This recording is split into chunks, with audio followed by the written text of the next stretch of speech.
Battery down, গরমে tired. Try গ্ল্যাক্সোডি। Tired হলে শুধু বডি না, সাথে মাইন্ডেও এনার্জি দরকার। ড্রিঙ্ক ফসফরাস, ক্যালসিয়াম ও ভিটামিন ডি সমৃদ্ধ গ্ল্যাক্সোডি গ্লুকোজ দ্রুত রক্তে মিশিয়ে নিমিশে বডির সাথে মাইন্ডেও এনার্জি যোগাতে সাহায্য করে।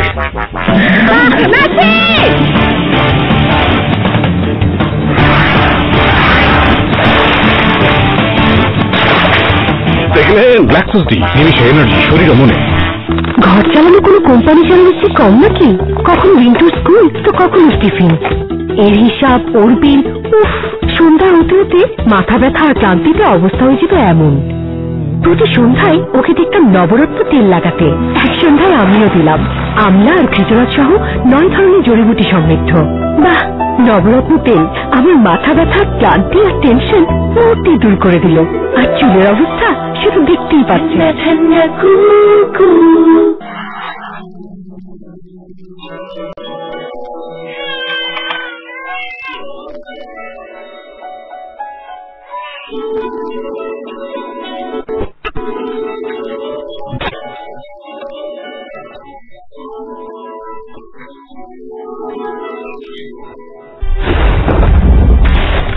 দাঁত শিরশিরের ভয়? নতুন পেপসোডেন্ট সেনসিটিভ এক্সপার্ট। শুধু এতেই আছে HAP মিনারেল, যা দাঁতের ডেন্টিনের চ্যানেলগুলো সুরক্ষা করে দেয় দাঁত শিরশির থেকে তাৎক্ষণিক মুক্তি। আর জিঙ্ক মাড়িকে মজবুত করে। তাই এখন ভুলে যান দাঁত শিরশিরে ভয়। নতুন পেপসোডেন্ট সেনসিটিভ এক্সপার্ট।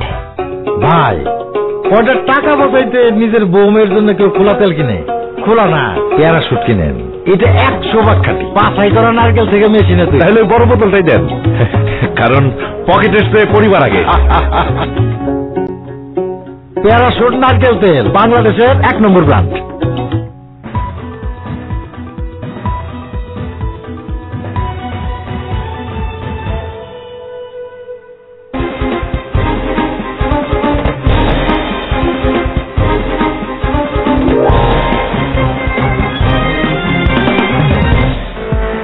বাজেট বাস্তবায়নের সক্ষমতা সরকারের রয়েছে, 6 দফার অনুষ্ঠানে বললেন প্রধানমন্ত্রী। যে বাজেট আমরা দিয়েছি সে বাজেট বাস্তবায়ন করবার মতো ক্ষমতা আমাদের সরকার রাখে। অর্থমন্ত্রী মুহিত বললেন, প্রস্তাবিত বাজেট উচ্চাভিলাষী হলেও বাস্তবায়নযোগ্য। এটা উচ্চাভিলাষী বাজেট, আর সব বাজেট উচ্চাভিলাষী ছিল, এবং সেটা কিভাবে হয়েছে সেটা আপনাদের সামনে আপনাদের জানা। রাজস্ব আদায়ের লক্ষ্য নিয়ে সিপিডির সংশয়, বলছে নতুন বাজেট পরাবাস্তা। জাতীয় রাজস্ব বোর্ডের যে লক্ষ্যমাত্রা দেওয়া হয়েছে এটা সম্বন্ধে যথেষ্ট সন্দেহ রয়েছে।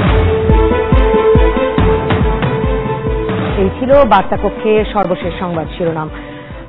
আমরা কয়েকটি সংবাদপত্র এসেছে হাতে, সেই সংবাদপত্রগুলো দেখে নেই। দৈনিক জনকণ্ঠ, তাদের শিরোনাম, বাজেট জনতুষ্টির তো বটেই, তবে বাস্তবায়নযোগ্য। অর্থমন্ত্রী আবুল মাল আব্দুল মুহিতের একটা বড় ছবিও ছেপেছে তারা, এবং সাংবাদিক সম্মেলনের বিষয়টি তাদের প্রধান শিরোনাম। প্রথম আলোর অনলাইন সংস্করণ, তাদের শিরোনাম, বাজেট বাস্তবায়নের ক্ষমতা সরকারের আছে, মুলতবি প্রস্তাব প্রত্যাহার করায় আলোচনার পথ বন্ধ হচ্ছে। প্রধানমন্ত্রী এরকম একটি কথা বলেছেন। 6 দফা দিবস ছিল গতকাল, সেই দিবসের এক আলোচনা সভায়। আর জিএসপি নিয়ে চূড়ান্ত সিদ্ধান্ত জুনের শেষে, সংবিধান অনুযায়ী আগামী নির্বাচন হবে। সৈয়দ আশরাফ, এই সুযোগে আমি একটু সোহরাব হাসান, আপনাকে বিরতির আগেও বলছিলাম যে আজ আবার তত্ত্বাবধায়ক সরকার নিয়েও বেশ আলাপ হয়েছে। বাজেটোত্তর সংবাদ সম্মেলনে অর্থমন্ত্রী বলেছেন যে 2 সরকার, আমরা একটু শুনে আসি তিনি কি বলছেন। ওই অন্তর্বর্তী সরকার যেটা হবে সেখানে আমরা একটা শক্ত পার্টি থাকব। যতটি বাজেট দিলাম সেখানে কোনোটিতেই আমাদের বিরোধী দল উপস্থিত ছিলেন না। এটা অত্যন্ত এটা খালি দুঃখ না, এটা একটা জাতীয় ট্র্যাজেডি। এটা উচ্চবিলাসী বটে, আর সব বাজেট উচ্চবিলাসী ছিল।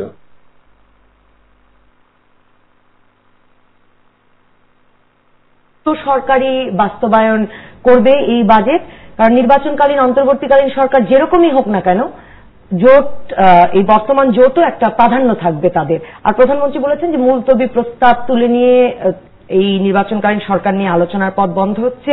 সৈয়দ আশরাফ আজকে আবারও বলেছেন সংবিধান অনুযায়ী হবে। অর্থমন্ত্রী বলেছেন যে বিরোধী দলের অনুপস্থিতি, সংসদে অনুপস্থিতি বাজেট পেশের সময় এটা একটা জাতীয় ট্র্যাজেডি। আমি তো দেখছি যে সব বক্তব্যের যে সার নির্যাস যেটা, সেটাই জাতীয় ট্র্যাজেডি। আমরা একটা নির্বাচন নিয়ে ঝগড়া করি, একটা বাজেট উপস্থাপন করলে বিরোধী দল থাকে না, এবং বাজেট কোন সরকারের অধীনে বাস্তবায়ন হবে, একটি না তিনটি, এ নিয়ে বিতর্ক করে। কিন্তু বাজেট বাস্তবায়ন নিয়ে আমরা সরকার যাদের বাস্তবায়ন করার কথা সেটা নিয়ে মনোযোগ দিলে আমার মনে হয় যে এইসব রাজনৈতিক বিতর্ক, বাজেট পেশ হয়েছে, অর্থমন্ত্রীর ব্যাখ্যা দেওয়ার কথা, বাজেট নিয়ে ব্যাখ্যা দেওয়া, কিন্তু কোন সরকার হবে সেটি আজকে সমাধান করার বিষয় নয়, বা সেটি কালকে সমাধান হবে। প্রধানমন্ত্রী বলেছেন যে আলোচনার পথ বন্ধ করে দিয়েছে। আলোচনার পথ যদি বন্ধ করে দেয় তাহলে এটা নিয়ে আর কোনো আলোচনা হওয়ার কথা না।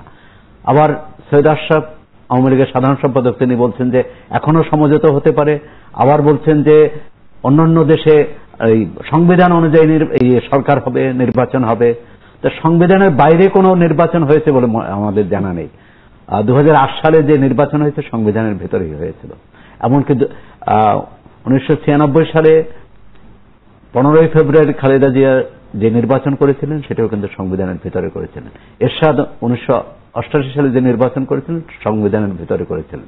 সুতরাং এই মানুষকে ছেলে ভুলানো ছড়া না বলে, গল্প না বলে, আমার মনে হচ্ছে যে রাজনৈতিক যে সংকট আছে, সংকটটা উত্তরণে সরকারি দলের উদ্যোগী ভূমিকা নেওয়া উচিত, বিরোধী দলেও সেখানে এগিয়ে আসা উচিত। সংসদে আলোচনা সংসদের বাইরে হতে পারে, কিন্তু বিরোধী দল আমি মনে করি যে এটি তারা তাদের যে রাজনৈতিক দলীয়ত্ব দেখিয়েছে। একটি প্রস্তাব তারা সংসদের স্পিকারের কাছে জমা দিয়ে আবার সেটি আলোচনা না করেই প্রত্যাহার করে নেওয়া, অর্থাৎ এই দলের মধ্যেও যে কোনো সমন্বয় নেই। কে প্রস্তাব জমা দিলেন, কি কারণে দিলেন, তিনি কারোর সাথে কথা বললেন না, আবার প্রস্তাব প্রত্যাহার করলেন। এতে তো সরকারি দল এই সুযোগটা নিয়েছে, কিন্তু সুযোগ নিলেই তো সমস্যার সমাধান হয় না। এই যে বাজেট বাস্তবায়ন নিয়ে এত সমস্যা তো রাজনৈতিক। গত জানুয়ারি থেকে এই মে মাস পর্যন্ত, আজকে জুনের 7 তারিখ, এই 5 মাসে যে ক্ষতি হয়েছে দেশের অর্থনীতির বিশেষ করে শিল্প কারখানা উৎপাদনের, রপ্তানি, সেই ক্ষতির দায় কে নেবে?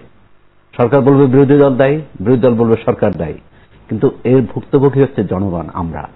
সুতরাং আমরা চাই, অর্থমন্ত্রীকে সাধুবাদ জানাই, তিনি বলছেন জাতীয় ট্র্যাজেডি। এই উদ্বেগ যদি সরকারের মধ্যে থাকে, তার মধ্যে থাকে, আমরা আশা করব যে এই ট্র্যাজেডি আর না ঘটে। আগামী নির্বাচন যখনই হোক,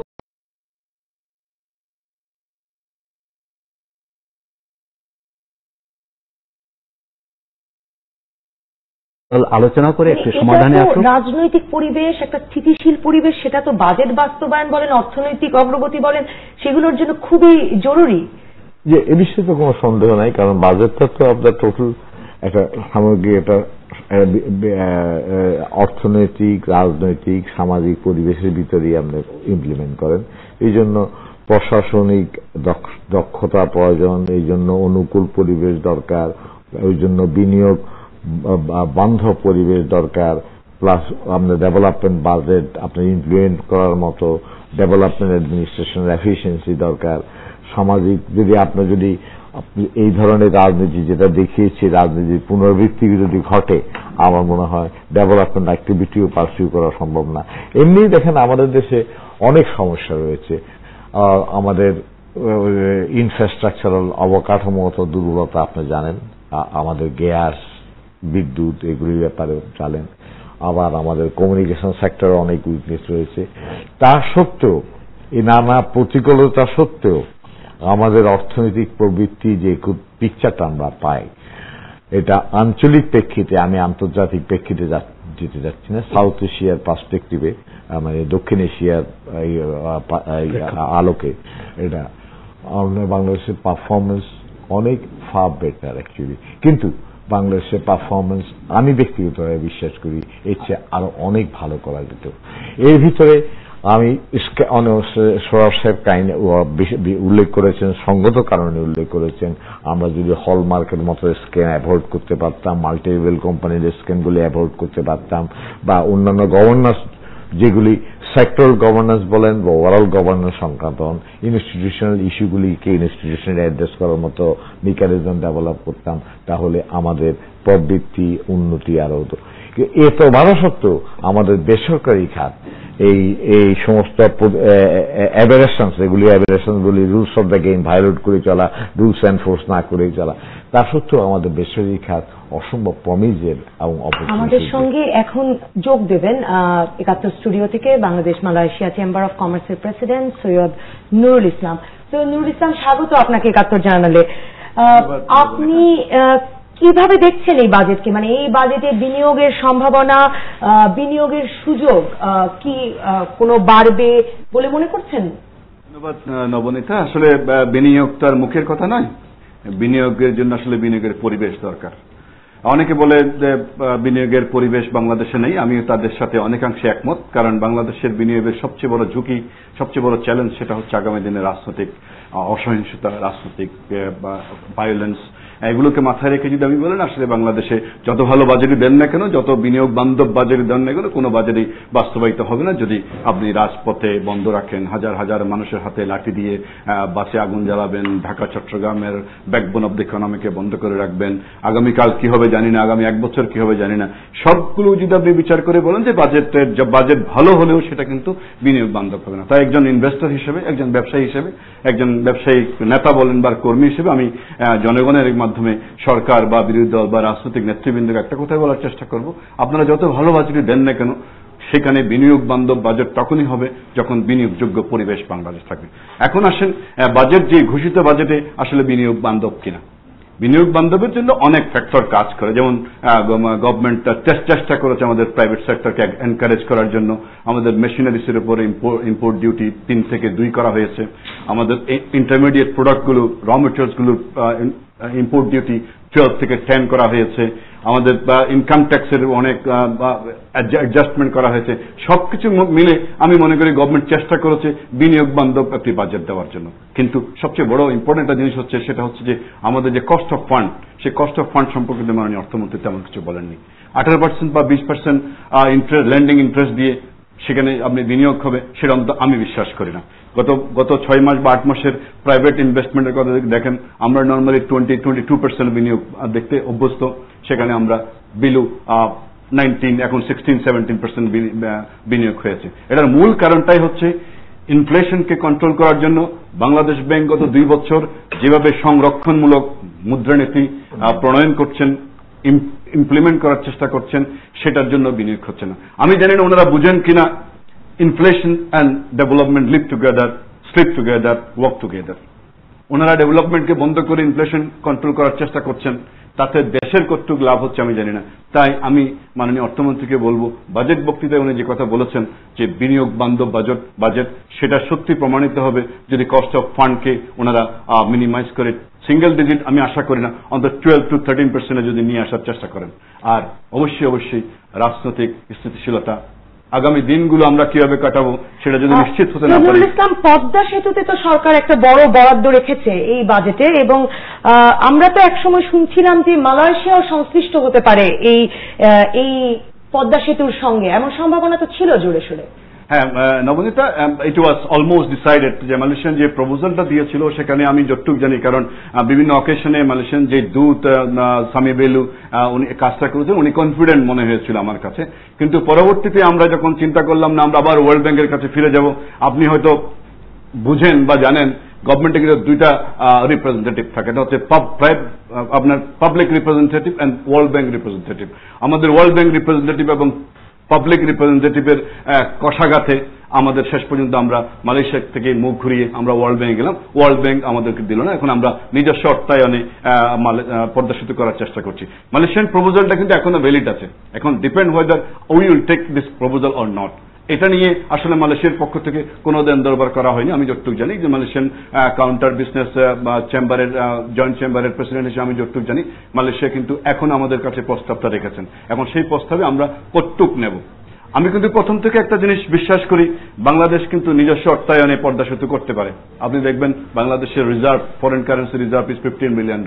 আমার কিন্তু পদ্মা সেতুর জন্য লাগবে $3 বিলিয়ন প্লাস, এবং $3 বিলিয়ন কিন্তু আপনার আজকে লাগবে না, সেটার জন্য লাগবে 3 বছরে। 3 বছরে বাংলাদেশ $3 বিলিয়ন ও $4 বিলিয়ন দেওয়ার মতো সক্ষমতা গত 10 বছরে বাংলাদেশ অর্জন করেছে। আপনি দেখেন, আপনি এই সমীকরণটি কি এভাবে এত সরলীকরণ করে দেখেন কিনা? এখানে ভিন্ন মত থাকতেই পারে। অ্যাকচুয়ালি উনি যা বললেন যে সম্ভবপর অর্থায়নে, কিন্তু অর্থায়ন সম্ভব হলে অর্থায়ন কোথা থেকে করবেন সূত্রগুলি কিন্তু আমি স্পষ্টভাবে জানতে হবে, কারণ এর অনেকগুলি ইম্প্যাক্ট আছে। এটা রিসোর্স ম্যানেজমেন্ট পার্ট আছে, ইনফ্লেশন আছে, এবং টাকার সাথে ডলারের বিনিময় হারের উপর যখন আপনি ইম্পোর্ট বাড়বেন বিনিময় হারের উপর প্রভাব পড়বে কিনা, এবং এতে আপনার অন্যান্য সরকারি প্রকল্পগুলি ব্যাহত হবে কিনা।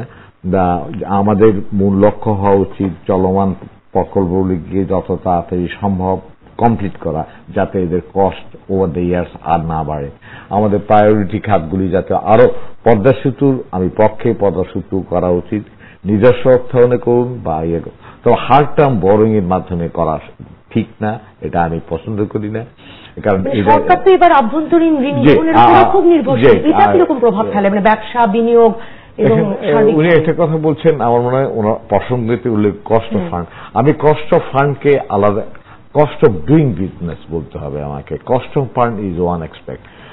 ইনফ্লেশন আর ডেভেলপমেন্ট, এটা অ্যাকচুয়ালি একটা বিতর্ক যে কিছু ইনফ্লেশন ডেভেলপমেন্ট ইনএভিটেবল, কিন্তু ইনফ্লেশন যে ইনফ্লেশনের বাইটটা সাধারণ মানুষের উপর যে পড়ে সেই ইনফ্লেশনটা কিন্তু কোনো মতে কাম্য না। কারণ সাধারণ মানুষ সেই ইনফ্লেশনটা অ্যাবজর্ব করতে হলে তার ইনকামটাও সেই পরিমাণ বাড়তে হবে। একজন গার্মেন্টস শ্রমিক ইনফ্লেশন হবে, তার বেতন বৃদ্ধি করবেন না, তাহলে তার রিয়েল ওয়েজেস তার ফল, নমিনাল ওয়েজ যা থাকুক রিয়েল ওয়েজ তার ফল করবে। সেখানে আপনার এই সমস্ত প্রাসঙ্গিক ইস্যুগুলি আছে। আমার আরেকটা জিনিস হচ্ছে, সবাই আমরা বলি আপনি ইনফ্লেশন যদি কন্ট্রোল না করেন, আপনি ব্যাংকে যদি টাকা রাখেন, আপনার ইনফ্লেশন যদি 8% হয়, আপনি যদি আপনার ডিপোজিটের উপরে যদি 6% বা 7% ইন্টারেস্ট পান, তারা হচ্ছে আপনার টাকার মূল্য ইনফ্লেশনের জন্য কমে যাচ্ছে। Will you feel encouraged enough to keep your money in the bank? Actually তখন ব্যাংকে যদি ডিপোজিট ক্রাইসিস হয়, ব্যাংক সে টাকা কোথার থেকে দিবে? It's not a simple thing. আমি স্বীকার করি বাংলাদেশের কস্ট যেটা ইন্টারেস্ট রেট সেটা খুব টু হাই, সেটা কম, সেটা কিন্তু ইনফ্লেশনকে প্রেশারকে টেইন করে সেটাকে কমাতে হবে। আমার মনে হয় ইনফ্লেশনের একটা বর্তমানে একটা সাবডিউড লেভেলে আছে, এটা মেনটেন করাটা প্রধান কাজ।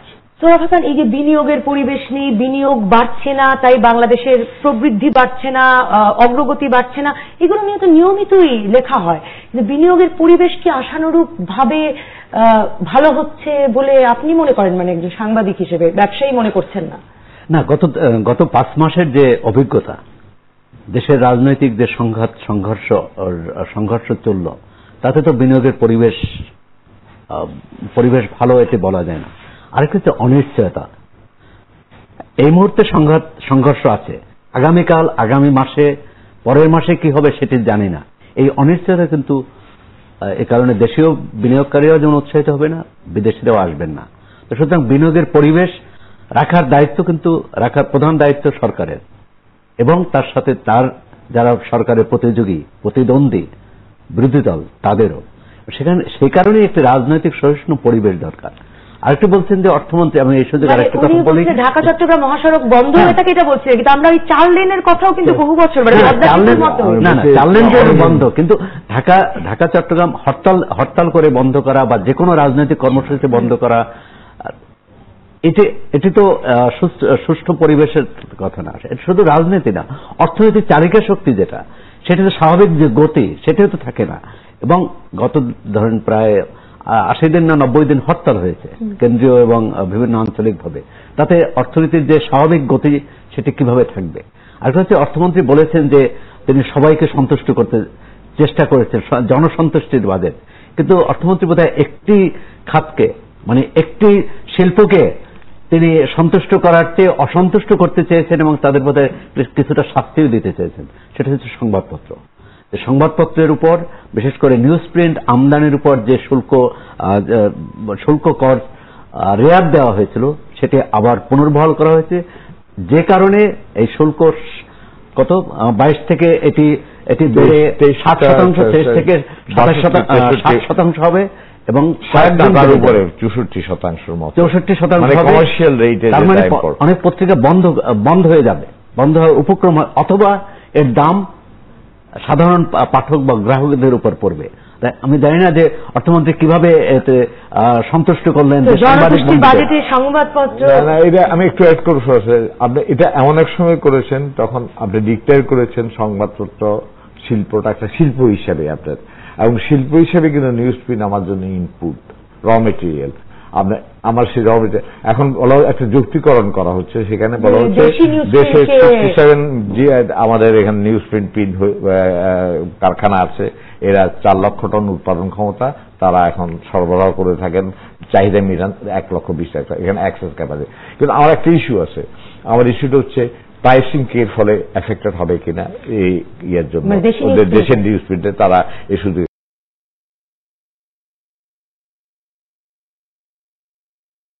আর একটা আমার তো quality of news print is also questionable actually. কিন্তু সেটি কি সরকার করতে পারে না? আমরা একটু ভিন্ন প্রসঙ্গে চলে যাচ্ছি, কিন্তু সেটি কি সরকার করতে পারে না যে দেশি নিউজ প্রিন্টকে উৎসাহিত করবার জন্য দেশি নিউজ প্রিন্টের উপর করা মাঝে মাঝে আপনার পত্রিকা যে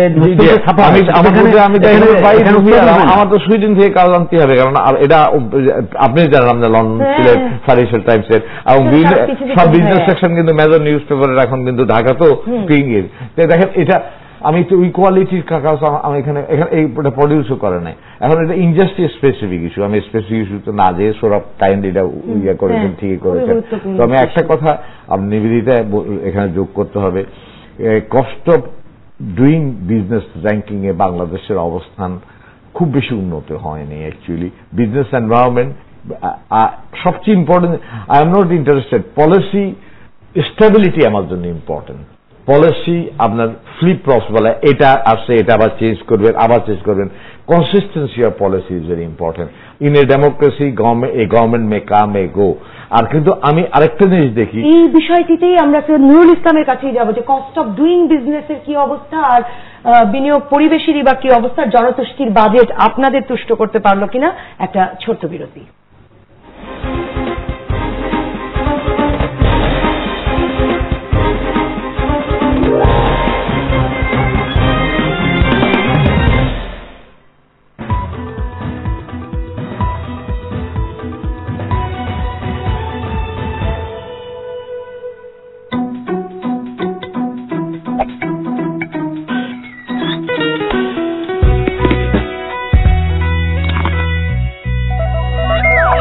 হরলিক্স 450 গ্রাম জার ও প্যাকের সাথে হরলিক্স বিস্কুট ফ্রি। দাঁত শিরশিরের ভয়? নতুন পেপসোডেন্ট সেনসিটিভ এক্সপার্ট, শুধু এতেই আছে HAP মিনারেল, যা দাঁতের ডেন্টিনের চ্যানেলগুলো সুরক্ষা করে দেয় দাঁত শিরশির থেকে তাৎক্ষণিক মুক্তি, আর জিঙ্ক মাড়িকে মজবুত করে। তাই এখন ভুলে যান দাঁত শিরশিরে ভয়। নতুন পেপসোডেন্ট সেনসিটিভ এক্সপার্ট।